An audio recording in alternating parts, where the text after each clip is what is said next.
أفرأيت الذي كفر بآياتنا وقال لأوتين مالا وولدا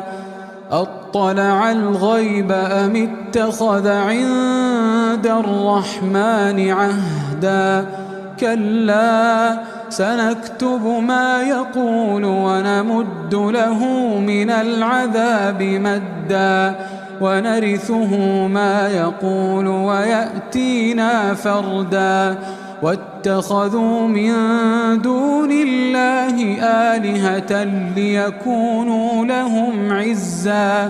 كلا سيكفرون بعبادتهم ويكونون عليهم ضدا ألم تر أنا أرسلنا الشياطين على الكافرين تؤزهم أزا فلا تعجل عليهم إنما نعد لهم عدا يوم نحشر المتقين إلى الرحمن وفدا ونسوق المجرمين إلى جهنم وردا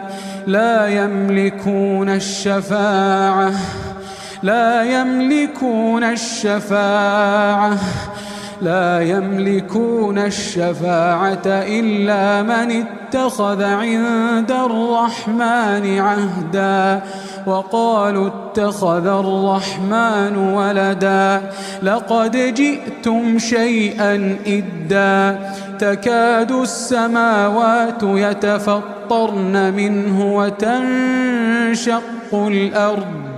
وتنشق الأرض وتخر الجبال هدا أن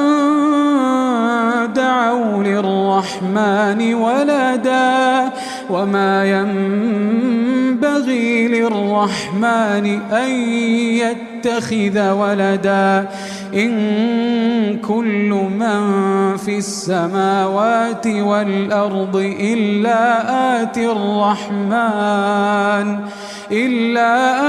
الرحمن عبدا لقد أحصاهم وعدهم عدا وكلهم آتيه يوم القيامة فردا إن